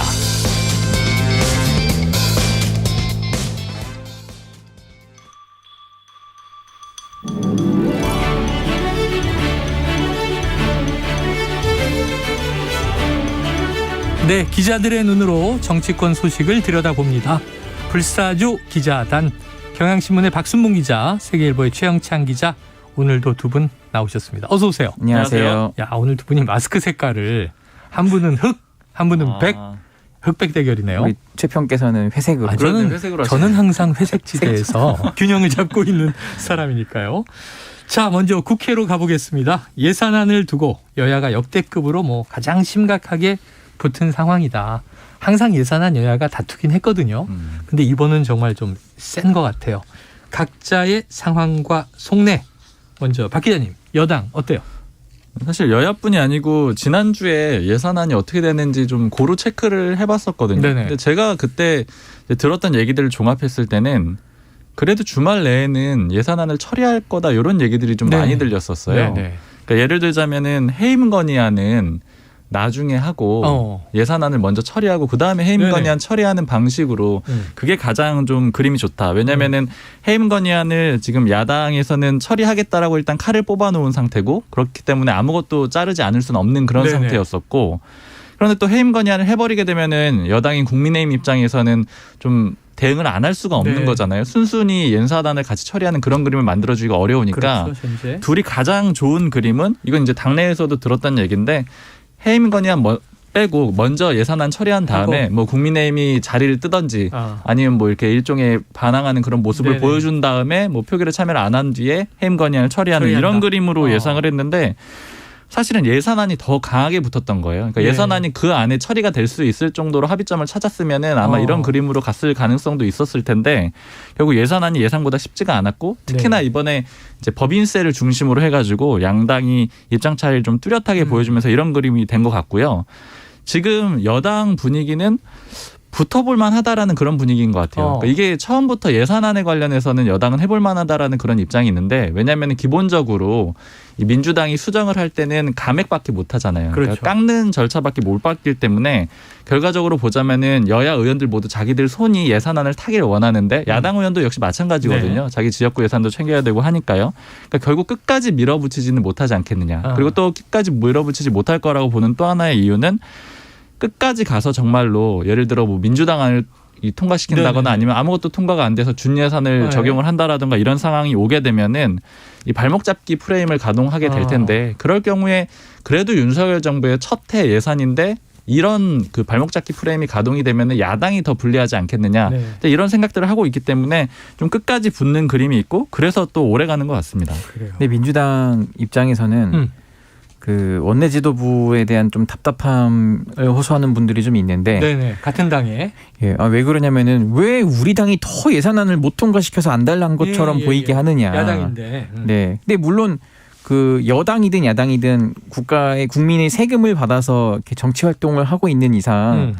물론 당연히 국정의 그 파트너십 책임자로서 그런 역할을 다 해야 한다는 마음은 아는데 너무 왜 조급해하는 게 느껴지니까 오히려 여당한테 흔들림을 당하는 것 같다. 뭐 이런 얘기를 하거든요. 소위 말해서 이게 치킨 게임 뭐 이런 비유도 나오는데 그러니까 그래서 지금 지도부 입장에서는 너무 그 안타까워하는 게 이거예요. 왜 여당이 국정의 운영 책임을 지고 더 통과를 시키려고 해야지 저렇게 뻔뻔하게 나올 수 있냐 어떻게 이렇게 얘기를 하거든요. 근데 결국은 이제 쟁점은 다 이제 좁혀져서 하나니까 제가 아마 지난주 방송 때 이게 예산안이 문제가 아니라 그 새 이익을 산출하는 예산 부수 법안이 문제다라고 말씀을 드렸는데 결국은 그게 문제가 아직도 해소가 안 돼서 않았다. 지금까지 끌고 오고 있는데요. 누가 더 잘 버티냐의 싸움 같아요. 네. 여기서 만약에 민주당이 그래 당신들 하고 싶은 대로 하시오라고 그냥 양보를 하면은 뭐 또 일사천리 갈 수도 있는데 그렇게 되면은 또 민주당은 또 당원들이라든지 뭐 등등 뭐 이거에 또 쉽지 않을 수 있어가지고 계속 더 누가 잘 버틸 수 있냐의 문제 같습니다. 참 이게 말씀하신 대로 희한한 게 지금 뭐 다른 어느 때보다 야당이 예산안 처리에 더 지금 조바심을 내는 것 같긴 하고 지금 저는 여당이 예산안 뭐 미뤄줘도 큰 문제 없다. 이렇게 지금 대범하게 대응하는 건 좀 처음 보는 것 같거든요. 하루하루 법정 기한 지나갈수록 조바심이 나는 건 주로 여당이었는데 특이하다는 생각이 들어요. 자, 양당 의장실도 좀 부담이 있을 것 같아요. 국회의장실. 그렇죠. 아무래도 중재하는 역할을 하니까 최종 책임을 진다라는 생각이 있는데 그 국회의장이 또 물론 무소속이긴 하지만 이제 사실상은 민주당 출신이니까요. 네. 그러니까 이 정도 양보를 했으면 저쪽도 이 정도 양보를 해야 된다는 그게 암묵적인 그 정치권의 룰이 있는데 지금 통용되지 않고 있다는 게 민주당이 좀 많이 아쉬워하는 부분이 있습니다. 알겠습니다. 국회의장은 지금 15일 내일 모레로 날짜를 못 박았는데 이건 이제 이틀 지켜봐야 될 문제고요. 양당은 서로 예산안 치킨 게임 중입니다. 그런데 이제 윤석열 대통령 입장에서는 이게 내년도 예산이 윤석열 정부의 오롯이 첫 예산이란 말이에요. 1년짜리. 그래서 어제에 이어서 오늘도 이틀 연속 법인세 인하를 직접 언급하면서 초당적 협조를 당부하고 있는데 자, 박 기자님, 대통령과 대통령실의 속내는 어때요? 여당하고 같아요? 지금 이렇게 좀 예를 들어 법인세 인하는 꼭 해야 된다 이렇게 내세우고 있는 거고 뭐 이외에도 지금 이 노동시장 개혁, 뭐 개정 뭐 이런 문제도 좀 강한 워딩을 내놓고 있잖아요. 이게 지금 소위 예전에는 이런 표현을 많이 제가 말씀드렸는데 윤석열 다움 뭐 이런 걸 좀 찾고 있다 이런 말씀을 드렸었는데 그게 어느 분야에 적용이 될 때는 좀 통하느냐 이런 걸 좀 나름대로 결론을 좀 내린 것 같아요. 일부는. 그러니까 예를 들자면 어떤 논란이 되는 얘기들이 있잖아요. 그러니까 예를 들자면 예전에 뭐 바이든 뭐 날리면 하여튼 이 논란이라든가 이런 것들은 논란이라고 볼 수가 있고 반대로 화물연대 파업 내지는 뭐 업무 뭐 중단 뭐 이런 거는 논쟁적인 요소가 있는 거잖아요. 그러니까 이제 이런 논쟁적인 요소에 대해서는 소위 윤석열 대통령이 보여주는 그런 추진력 같은 것들이 유효하더라. 그러니까 이제 논란이 되는 일에 대해서 추진력을 보이는 건 사실 지지율 하락으로 이어졌지만 화물연대 파업 같은 이슈에 대해서는 이게 원래 찬반이 있는 이슈잖아요. 그런데 그럼에도 불구하고 지지율이 올랐단 말이에요. 그러니까 그런 논쟁적인 요소에 대해서는 대응을 할 만하다. 이렇게 좀 판단을 한 것 같고 즉 이번에도 이 법인세 인하 같은 거는 윤석열 대통령이 해볼 만하다라고 판단을 한 걸로 보입니다. 왜냐하면 이런 문제 역시 이제 찬반이 있는 문제이긴 한데 이건 그래도 정책적으로 논쟁이 벌어지는 일이잖아요. 그리고 또 임기 초다 보니까 윤석열 대통령이 이제 공약을 할 때부터 사실은 좀 내걸었던 문제이기도 해요. 그러니까 이런 것들은 야당이 절대 안 밀리는 모습 보이겠다 이런 것 같고 특히 이런 기조를 어느 정도 좀 잡았다라고 생각이 드는 게 그냥 저는 좀 인상적으로 봤던 게 이제 그 축구 국가대표팀 중꺾마를 또 한번 윤석열 대통령이 이제 관련해서 얘기를 하잖아요. 근데 중꺾마가 그 중요한 건 꺾이지 않는 마음. 네네네. 근데 이게 사실은 좀 정책적으로도 적용을 하려는 게 아닌가 그런 생각도 좀 들었거든요. 그러니까 이번에 그때 화물연대 파업이랑 그때 좀 맞물려 있는 시기였는데 이제 그런 기조가 이번에 이제 법인세 인하라던가 아니면 뭐 노동시장 문제라던가 다 관련이 돼 있는 것 같습니다. 자, 손흥민 선수의 노란 완장까지 쳤는데 중꺾마. 그러니까 이제 윤석열 대통령이 중요한 건 꺾이지 않는 마음으로 내가 생각하는 노선의 정책을 밀어붙이는 것이다. 이런 기류를 가고 있다. 재밌네요. 논란과 논쟁을 다르게 대응한다. 자, 뭐 노사 문제도 전통적인 거고요. 그리고 안보 이슈 같은 것도 전통적인 모든 이슈인데. 기조가 사실 지금 좀 그런 것 같아요. 물론 이제 그 중에서 어떤 말실수라던가 아니면 뭐 김건희 여사 관련된 그런 이슈에 대해서 물러서지 않는 경우에는 지지율 하락으로 기결이 됐었거든요. 근데 이제 정책적인 건 나쁘지 않은 상황이었었습니다. 참사 같은 경우도 지금 이제 논란의 여지가 있는 거죠. 자, 새해 예산안 협상의 최대 쟁점 뭐 지금 계속 언급하고 있습니다만 법인세 인하입니다. 이재명 대표의 또 이야기도 만만치 않더라고요. 자, 정부 여당은 왜 꼭 법인세를 깎아야 한다라는 거예요? 명분은 뭡니까?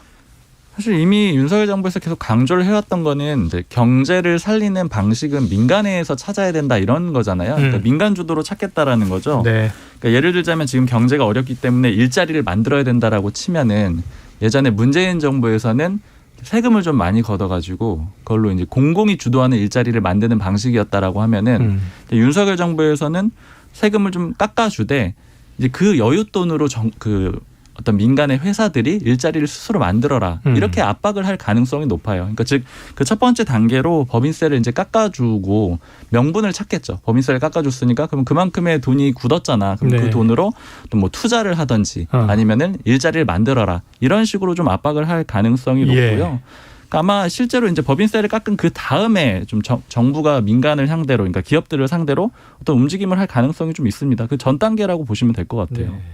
이게 MB 정부 때도 비슷한 논리였는데 그랬는데 그때 이 외환 금융위기 이후에 대기업들이 다 이 돈을 안 쓰고 유보금으로 쌓아둬서 기업들은 돈이 많아졌는데 정작 일자리 창출이라든가 이런 건 어려운 불경기가 있었단 말이죠. 사실 지금도 돈을 모아놓고 있는 국면은 같죠.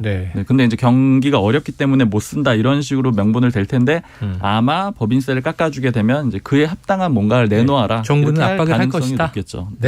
자, 반면에 민주당 이거 부자 감세다, 또 초부자 감세다 이런 얘기하면서 법인세 인하 반대하고 있습니다. 어제 이재명 대표와 한덕수 국무총리가 이 사안을 두고 부딪히기도 했어요. 자, 그러면 최 기자님, 민주당이 법인세 인하를 결사반대하는 이유 어떻게 설명됩니까?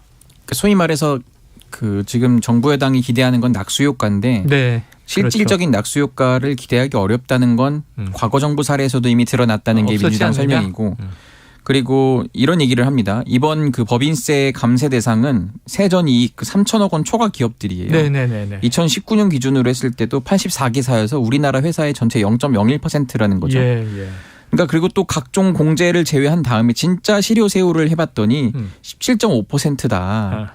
이거는 영국과 일본보다도 낮은 건데 자꾸 왜 우리가 뭐 글로벌 스탠다드에 맞지 않냐고 주장을 하느냐 뭐 이런 식으로 좀 논리를 펴고 있고요. 반면에 지금 미국 같은 데는 오히려 대기업 증세에 나서고 있다. 이렇게도 말을 합니다. 그렇기 때문에 일단 기본적으로 민주당은 오히려 초대기업들에 대한 좀 불신이 있기 때문에 그럴 바에는 법인세로 해서 좀 더 걷어서 뭐 지역화폐 예산도 늘리고 뭐 복지도 늘리고 이렇게 쓰자. 이런 주장을 계속하고 있는 겁니다. 자, 그런데 뭐 아까도 얘기했지만 처음에 이 역대급으로 여야 예산안 관련해서 상황이 꼬여 있다. 그렇다면 왜 이렇게 정치권 협상이 안 되는 건지 짧게 한번 박 기자님 이유를 콕 집어 보신다면요. 예전에 국민의힘의 그 윤석열 대통령 당시 후보 시절에 이제 그 캠프에 있었던 인사가 하는 말이 윤석열 대통령 기본적으로 여야를 떠나서 여의도 정치권에 대한 불신이 굉장히 강하다는 거예요. 그런 얘기가 있었죠. 그게 강하기 때문에 예를 들자면 지금 주호영 원내대표가 협상을 하려고 하더라도 뭐 주호영 원내대표를 넘어서 야당을 일단 기본적으로 이 협상 대상자로 생각을 하지 않는다라는 거죠. 그러니까 이 정치권을 기본적으로 믿을 수가 없기 때문에 여태까지 해왔던 방식들을 보면은 소위 검수완박 법에 대해서는 뭐 시행령으로 의회를 한다거나 아니면 예산안 같은 것들도 합의할 생각이 별로 없는 거잖아요. 그냥 끝까지 밀어붙여서 여론전으로 돌파를 한다거나 그러니까 이런 식의 방법들을 주로 쓰고 있는 거고요. 그리고 그 근간에는 이제 이재명 민주당 대표를 피해자라고 생각을 하기 때문에 기본적으로 아마 윤석열 대통령이 뭐 가정이긴 하지만 다른 당대표였다면은 관저로 불렀을 가능성도 있을 것 같거든요. 근데 이재명 대표에 대해서는 기본적으로 피해자라는 생각이 강하기 때문에 피해자가 아니라 피의자인 거죠. 그렇죠. 피의자라는 생각이 강하기 때문에 결국에는 그 협상 대상자로 또 볼 수가 없다라는 그런 것들이 다 깔려 있는 것 같습니다. 또 이제 검찰 출신이어서 더 그런 것도 있겠네요. 네. 그러니까 무엇보다도 대통령이 어쨌든 국정 최고 책임자로서 좀 그런 협치에 손을 내미는 모습이 필요하다고 봐요. 근데 그러니까 그러면 이재명 대표가 부담스러우면 박홍근 원내대표라도 이렇게 소통하고 그런 끈을 유지했어야 되거든요. 여야 원내대표 같이 만나자 이렇게 관저로 부르거나 그런 식으로 했다면 제가 볼 때는 예산안 이거 이미 통과됐습니다. 근데 그게 안 하니까 민주당도 사람인데 섭섭하지 않겠어요? 우리를 뭘로 보고 대체 협치 대상으로 안 보니까 이렇게 우리의 힘을 보여주겠어라고 그렇게 할 수 있지 않겠나 이런 생각입니다. 자, 오늘 1부에서 제가 뉴스를 듣고요. 이거 좀 놀라운데 이게 뭐냐면 지난 7일에 김진표 국회의장이 관저 만찬을 했다는 거잖아요. 사부 요인이 모였다. 이렇게 얘기를 들었는데 이게 뒤늦게 알려졌어요. 약 일주일. 이 예산안 전국에서 이 회동도 그렇고 또 이 모임의 어떤 의미, 오간 이야기 그리고 왜 뒤늦게 알려지고 당시에는 이게 철저하게 이 보안 비공개였나? 박 기자님은 어떻게 이거 해석하세요? 즉 관저에서 만찬한 거는 지금 거의 대부분 다 공개가 됐거든요. 독대를 한 것도 다 공개가 됐잖아요. 네네 맞아요. 결국에는 이걸 누가 허락을 했느냐 이걸 생각해 보면 누구에게 도움이 됐느냐 생각해 보면 결국 이제 대통령이 좋은 일입니다. 그러니까 대통령이 지금 소위 MBC 이슈 때문에 도어 스태핑을 중단하게 됐잖아요. 그러면서 이제 강조해왔던 소통의 한 창구가 막히게 된 상황이에요. 다른 출구로 이 관저 만찬을 계속 활용하고 있는 거고요. 그러니까 예를 들자면 지금 여당 의원들하고 단독 만찬을 하고 이걸 대통령이 원치 않는데 공개가 된다라고 하면은 그 대상자는 굉장히 곤혹스러워야 되거든요. 그렇죠. 그런 분위기가 전혀 아니고 계속해서 공개가 되고 있고요. 그러니까 결국 이거는 윤석열 대통령이 일단 공개를 한 것이라고 보입니다. 즉 민주당은 좀 요거에 대해서 볼멘 입장이에요? 그냥 뭐 사실 의장 말고 그 민주당 지도부를 불러야 되는데 자꾸 뭐 이런 식이니까 그러고 이거는 어느 정도 예견됐던 사안이라는 게 왜냐면은 대통령이 이제 한남동에 입주했잖아요. 그 바로 아래가 국회의장 공간이라서 아마 국회의장이 걸어서도 갈 수 있는 거리이기 때문에 제가 볼 때는 의외로 자주 만날 수도 있다. 그리고 아까 뭐 그 일부에서도 말씀했지만은 김진표 의장이 사실 민주당적이었고 지금 무소속이긴 하지만은 조금 보수적인 성향도 없지 않아 있거든요. 민주당 내에서는 뭐 중도다 보수다 이렇게 분류가 됐죠. 그리고 이제 윤석열 대통령도 뭔가 이 경제에 대한 조금 더 갈망이 있어요. 그러면 이제 김진표 의장이 나름 또 경제통 아니겠습니까? 자주 좀 의견을 교환할 수도 있겠다 싶더라고요. 네, 알겠습니다. 자, 한편 이 대통령이 직접 또 법인세 인하 이야기를 꺼낸 것이 이게 또 주호영 원내대표 국민의힘 전당대회와 연결된다. 이거 무슨 얘기예요? 일단은 지금 주호영 원내대표가 사실은 이 법인세 문제가 야당하고 협상이 안 되다 보니까 제3의 방안도 좀 고민을 했었거든요. 또 다른 절충안. 그런 것들을 고민을 했는데 그걸 딱 고민하는 그 오후에 윤석열 대통령이 법인세 인하는 반드시 해야 된다 이렇게 딱 못을 박아버렸거든요. 그러니까 여러 가지 좀 해석들이 있는데 이제 모 의원이 하는 얘기는 주호영 원내대표를 이제 한 차례 그 불러가지고 독대를 했잖아요. 윤석열 대통령이. 그래서 이제 거기에서 이제 대략적인 방향을 정했는데 그 다음 단계는 지금 부르지 않고 바로 가이드라인을 제시를 한 거다. 그러니까 다른 방향으로 가지 말고 그냥 무조건 법인세 인하를 해라. 이렇게 딱 선을 그어버린 그런 그림이 됐고요. 결국 이런 것들이 국민의힘 전당대회랑 연결된다라는 거는 윤석열 대통령이 전당대회 당무 개입이라는 그런 프레임 때문에 좀 적극적으로 나서기는 현실적으로 어렵거든요. 아주 직접적으로 나서기는 어려운데 이런 식으로 메시지를 하나 던지게 되면은 어떤 것이 윤석열 대통령의 뜻이냐 이런 것들을 이제 서로 의원들이 제시하게 되면서 예전에도 지난주에도 말씀드렸던 일종의 충성 경쟁이 일어나게 되기 때문에 이런 법인세 인하 문제 같은 것들도 좀 그렇게 연결해서 볼 수가 있습니다. 자, 지도부 만찬이 있었고 원내대표를 따로 만났는데 그다음에 그냥 딱 대통령의 언급으로 나의 뜻은 이런 것이니 당이 알아서 따라주길 바라오. 그러니까 결국에는 사실은 장제원 의원한테 힘을 좀 실어주는 그런 그림도 되었죠. 그럼 결국 김장년 되잖아요.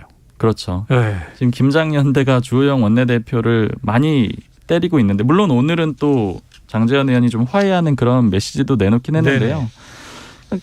지금 그러니까 여권 내에서 제가 오늘 이제 친윤계 모 인사하고 좀 통화를 해봤더니 네네. 대통령이 아직도 확실히 정리를 하지 않았다. 그러니까 누가 당대표가 될지 확실히 정리하지 않았다. 이게 네. 지금 굉장히 네. 일반론이에요. 왜냐하면은 김기현 의원도 뛰고 있고요. 그리고 권성동 의원도 뛰고 있거든요. 네, 그렇죠. 이것만 보더라도 정리가 아직 안 돼 있다라는 그런 의미가 되는 겁니다.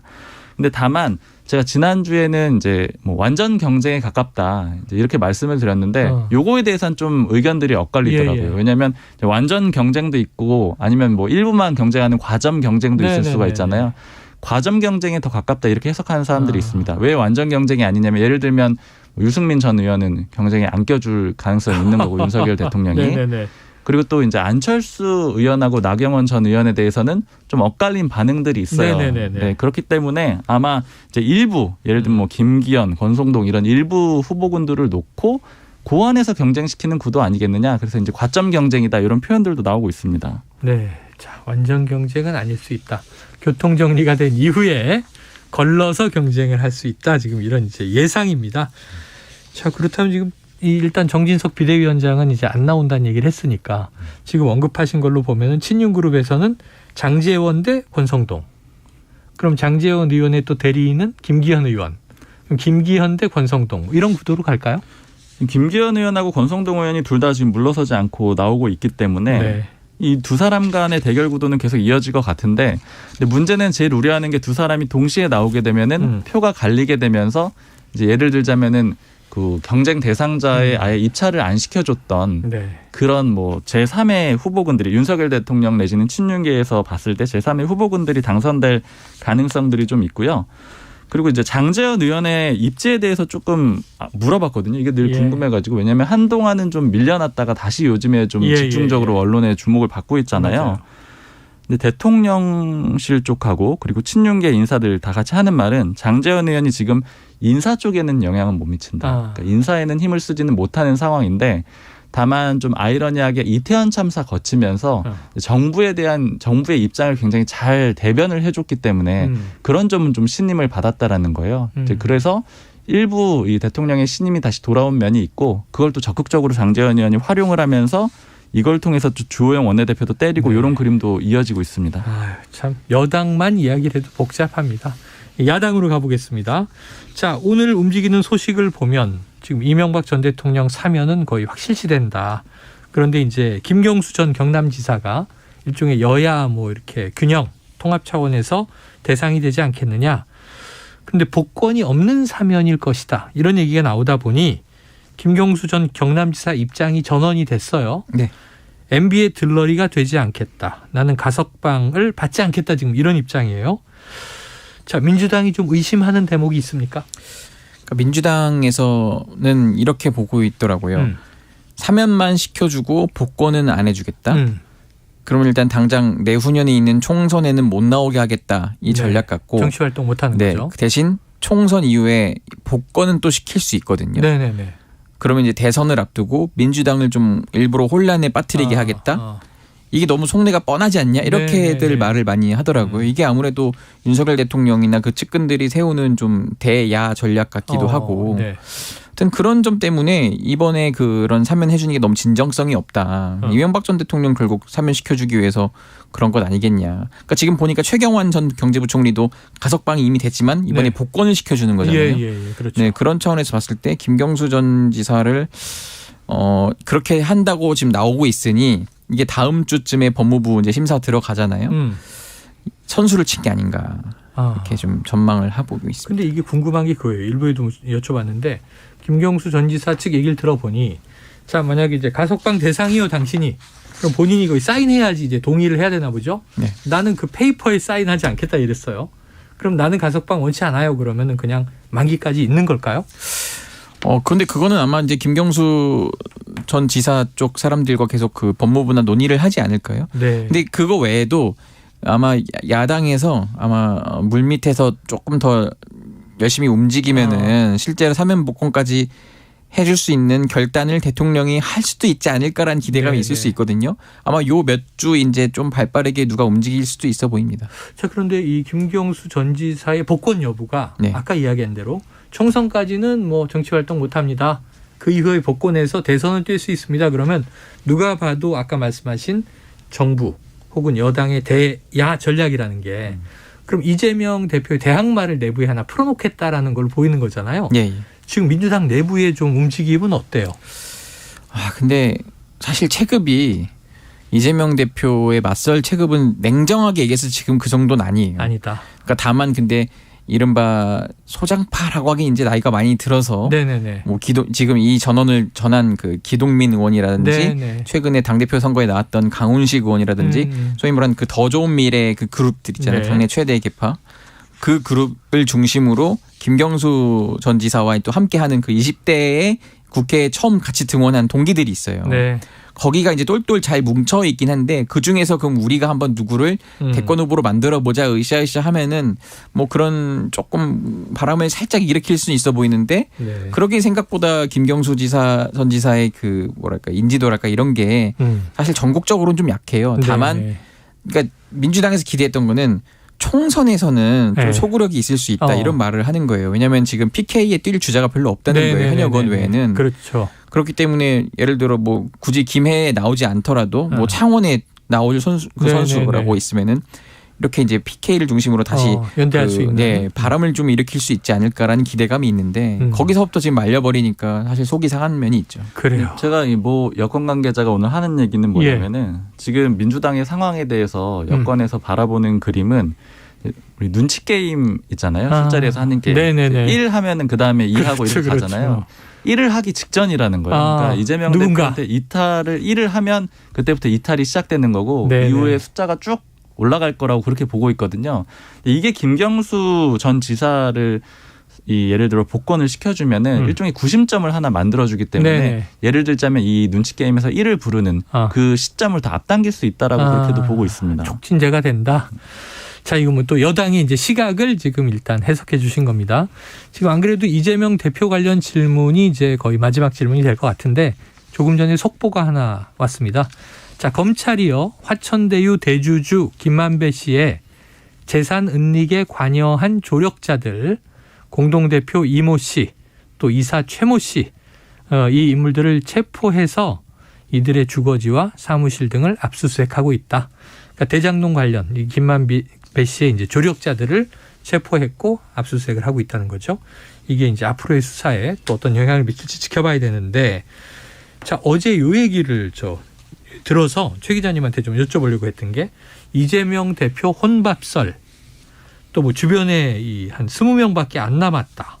이런 얘기들이 이제 흘러나와서 실제 분위기는 어떤가요? 절대 그렇지 않습니다. 절대 그렇지 않다.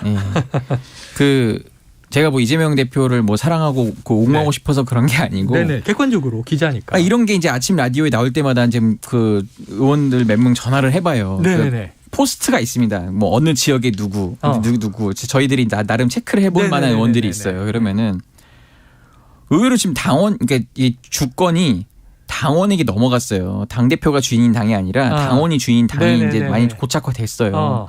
근데 각 지역을 가보면 당원들이 난리라는 거예요. 이재명 대표 안 지키고 뭐 하느냐라고 의원이면 그 의원들도 그거에 영향을 받거든요. 왜냐하면 그분들이 결국 내후년 경선 때 그 공천권에 꽤 큰 영향력을 행사하기 때문에 그럼 안 따를 수가 없거든요. 그럼 대놓고 반기를 들기가 쉽지 않다는 거예요.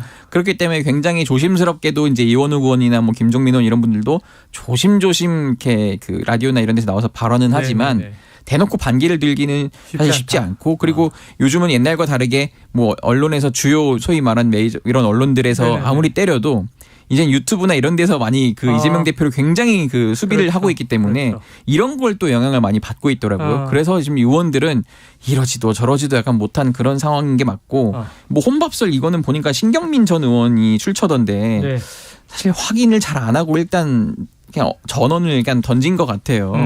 그렇기 때문에 그 정도는 아니고 그럼에도 불구하고 제가 몇 주째 얘기하지만은 관망을 하는 의원들은 굉장히 많다. 그러니까 이원우 의원 말처럼 진짜 물증이 뭐라도 하나 나오면은 아마 돌아설 분위기는 확실히 있긴 합니다. 네. 자, 여기까지 정리하고요. 이 불사조 기자단 이 코너가 참 이게 시사본부에서 자랑하는 심층 분석 코너인데 이 지금 박순봉 기자, 최영찬 기자가 원년 멤버란 말이에요. 불사조 기자 1호 팀인데 아쉽게도 이 최영찬 기자님이 오늘까지 방송을 하고 다음 주부터는 이제 기자단을 잠시 떠납니다.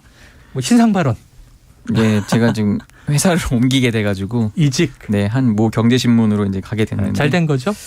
예, 뭐 그렇게 봐야 될 것 같기도 하고요. 뭐 시원섭섭한 게 있는데 네네. 그 애정이 많이 가는 코너였고 이게 그 KBS 1라디오 그 유튜브 채널에서 굉장히 핫한 그럼요. 네, 코너여서 저도 많이 그 작가님들 통화하면서 굉장히 배우는 것도 많고 오히려 네. 그 덕분에 또 취재해서 또 좋은 기사를 쓴 적도 있고 이게 선순환 구조가 나름 되는 면이 있습니다. 네네. 그래서 많이 서로 좋았고 또 제가 존경하는 우리 최영일 평론가 박순봉 기자님 또 함께해서 아주 영광이었습니다. 우리 박 기자님도 덕담 한번 해주셔야죠. 약간 들어오기 전까지는 그냥 유쾌했는데 또 저렇게 얘기하니까 약간 울컥하네요. 울컥. 야, 눈물 흘리는 박 근데 기자님. 또 뭐 최영찬 기자님은 또 딴 데서도 어디선가 또 보게 될 수밖에 없으니까. 제 생각에는 이제 새 조직에 적응하는 기간인 거잖아요. 사실은 외부 활동보다 원래 팬 기자니까 거의 이제 충실하고 데스크 장악하면 또 방송 나오실 것 같은데 빨리 특종 한 5개만 터트리고 또 복귀하세요. 알겠습니다. 이런 인사가 무색하게 또 금방 볼지도 모르겠어요. 다 다음 주에 와버려. 그러면은 약간 부끄러울 텐데. 자, 앞으로 좋은 취재 활동 이어나가시고 정말 특종 기자로 대성장하기를 기대하면서 오늘 불사조 기자단 최영찬 기자를 보내주도록 하겠습니다. 지금까지 박순봉 경향신문 기자, 최영찬 세계일보 기자였습니다. 오늘 말씀 고맙습니다. 감사합니다. Splish splash, I was taking a bath.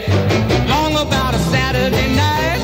Yeah. 점심 먹고 유쾌한 시사 디저트 한 입. 최영일의 시사본부. Well, I stepped out the tub and put my feet on the floor. 자, 그럼 이제 IT 본부를 본격적으로 시작해 봅니다. 알아두면 유익한 IT 이슈를 쏙쏙 소개해 주시는 김덕진 미래사회 IT연구소장 나오셨습니다. 어서 오세요. 네, 안녕하세요. 반갑습니다. 김덕진입니다. 자, 정부에서 통신 3사에게 5G 이 망을 위해서 할당해 준 주파수가 할당 취소되는 사태가 발생됐다. 네. 이게 무슨 얘기예요? 일단은 그 설명 먼저 드릴 건 통신 3사 중에 SKT는 지금 일단 살아남았고요. 네. 근데 KT랑 LG의 이 5G 망 중에 28GHz 주파수 대역이 취소됐습니다. 이게 무슨 일일까요? 네. 일단은 왜 취소됐는지 설명을 드리면 쉽게 말하면 원래 할당된 역할이 있었는데 할당된 역할을 제대로 하지 못했어요. 그러니까 원래는 이제 5G라고 하는 새로운 통신망을 설치하기 위해서 최소 의무 구축해야 되는 어떤 중계기가 있었거든요. 근데 이 중계기가 15,000대를 설치하게 돼 있었는데 전국에. 네, 근데 거기에서 의무 달성률이 거의 뭐 10%대 조금 넘는 수준이에요. 통신 3사가. 그리고 그 안에서 이제 뭐 예를 들면 다른 점수들 뭐 계산되는 점수들에서 원래는 이 점수 자체가 할당 취소 마지노선이 30점인데 SK텔레콤은 30.5점으로 턱걸이하고 LGU+나 KT는 LGU+는 28.9점, KT는 27.3점으로 할당 취소 처분을 받게 됐습니다. 그래서 원래는 돈 주고 샀었던 왜냐하면 이게 정부 거잖아요. 정확하게 말하면 이 국가망이기 때문에 이 그 통신망이라고 하는 건 주파수는. 근데 그 중에서 결국에는 돈 주고 우리가 해보겠습니다. 라고 했다가 취소됐다라고 이제 설명드릴 수 있을 것 같습니다. 근데 이제 이 내용은 취소돼도 마땅한 게 평가를 해보니까 애초에 이 망을 저희가 사서 이렇게 쓰도록 하겠습니다 했던 취지에 사실은 상당 부분 못 미쳤다는 거잖아요. 그렇죠. 그리고 이게 이제 또 오히려 이제 논란이 되고 있는 게 아까 말씀드린 대로 28GHz 망이라고 설명을 드렸잖아요. 근데 이 5G 망에는 두 가지가 있어요. 저희가 아마 지난 4월에도 한번 말씀드렸던 것 같은데 3.5GHz 망이 있고 28GHz 망이 있습니다. 근데 우리가 지금 많이 쓰고 있는 5G라고 말하는 건 3.5GHz예요. 많이 작은데요. 그렇죠. 그러니까 28GHz 몇 부 차이 나잖아요. 그래서 아마 그 기억나실 텐데 막 처음에 5G 나올 때 기존 4G LTE보다 막 20배 빠르다. 무슨 뭐 수십 배 빠르다. 스트림 리스 절대 끊김이 없다. 이런 얘기 했잖아요. 근데 그 얘기가 원래 28GHz 망, 그러니까 이번에 취소된 그 망이 됐을 때의 얘기예요. 근데 이제 그게 그러니까 진정한 5G 기술이고 지금은 3.5GHz를 우리가 쓰고 있기 때문에 원래 예상보다 그러니까 4G보다 조금 빠른 정도를 계속 느끼고 있는 거예요. 일종의 좀 맛만 보는 약식 5G네요. 그렇죠. 그런데 지금 말씀드린 대로 지금 통신사들이 다 이 약식 5G 3.5G에만 지금 집중하고 있고 그래서 그거는 통신 3사가 모두 다 평가 점수 70점 넘겼어요. 네네네. 그래서 이건 유지되고 28GHz는 70점 만점에 거의 30점 겨우 넘을까 말까 정도의 수준으로 이제 넘어가지 못했다. 그러니까 진정한 5G를 위해서 원래 구축하려고 했었던 28GHz는 저 멀리 또 산으로 가버렸다. 이렇게 설명드릴 수 있을 것 같습니다. 참 안타까운 얘기입니다. 이게 LTE, 4G 때도 그런 얘기가 또 나왔었는데 그렇죠. LTE라고 해서 비싸게 스마트폰을 이제 새 기기로 샀더니 계속 3G만 뜨는 경우가 생기고 말이죠. 그렇죠. 5G도 과연 전국이 다 5G냐. 끊기는 데가 꽤 있더라 이런 얘기가 많이 나왔는데 자 5G가 처음 나왔을 때 지금보다 이 4G 때보다 수십 배 빠른 망이 만들어질 것이다. 그렇죠. 뭐 영상도 쭉쭉 다운이 된다. 그래서 스마트폰 바꿔야 한다. 이 통신사들이 광고하고 주장했던 건데 그렇죠. 비용도 비싸진 거고요. 맞아요. 이제 와서 기술적으로 뭐 이러저러해서 포기한다. 이거 기업들은 불이익 없습니까? 그러니까요. 이 부분에서 이제 지적을 해야 돼요. 왜냐하면 처음부터 그러니까 지금 이제 냉정하게 기술적으로 얘기하면 아까 말씀드린 28GHz가 쉽지는 않은 기술이에요. 왜냐하면은 그 기가헤르츠가 높아질수록 어떻게 보면은 그 지나가는 나뭇잎 한 장에도 통신 전파에 방해를 받을 수 있어요. 그러니까 이렇게 생각하시면 돼요. 집에서 우리가 와이파이 쓰잖아요. 네네. 와이파이가 되게 빠르잖아요. 그렇죠. 근데 집 밖에까지 우리 집 와이파이가 잘 연결되지는 않잖아요. 당연하죠. 그만큼 인터넷 속도가 빠를수록 방해가 있으면 방해에 상당히 취약해요. 그래서 차단이 된다. 훨씬 더 촘촘하게 이 기지국을 설치를 해야 됩니다. 근데 이제 그런 문제가 있는 상황이에요. 그러면 이제 처음부터 아예 우리가 이거는 좀 아직은 좀 갈 길이 머니까 이게 뭐 장기적으로 보고 약간 조금 더 빠른 정도의 마케팅을 했으면 모르는데 2018년 평창 동계올림픽 때 아마 기억하실 텐데 그때부터 모든 통신사들이 주장했던 게 20배 빠른 5G가 옵니다. 이런 얘기를 그때부터 했어요. 네네. 그리고 실제로 그런 것 때문에 사람들한테 그래서 빨리 전화기 바꾸셔야 되고 요금제도 올라가고 그래도 우리가 투자하니까 그렇게 합니다라고 얘기를 했거든요.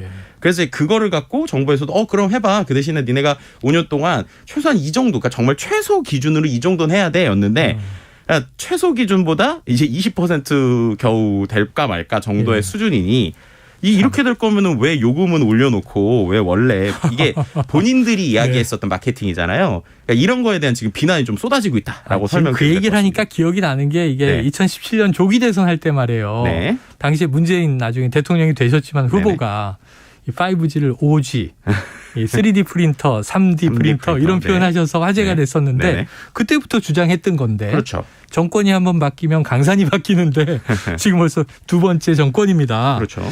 참 이게 궁금한 게 기술이 정말 안 되는 건지 투자를 안 한 건지 이것도 궁금한데 그러니까 그 부분에서 약간 설명드릴 수 있는 거는 전 세계적으로 보더라도 기술이 어렵긴 해요. 하지만 미국 기준으로 보면 실현되고는 있습니다. 그러니까 단계별로 계속 실용화가 조금씩은 되고 있어요. 그래서 특정 지역이긴 하지만 어쨌든 28GHz 대역을 하고 또 거기에 3G가를 39GHz 다시 같이 씁니다. 그러니까는 완벽한 수준이 아니더라도 뭐 두 개를 같이 혼용할 수 있다거나 아니면 이거에서 계속 기술 개발을 하고 있는 건데 지금 우리나라에서 냉정하게 말하면 아까 말씀드린 고주파가 있는 아주 빠른 속도의 그 어떤 그 통신을 쓸 수 있는 스마트폰 자체가 없어요.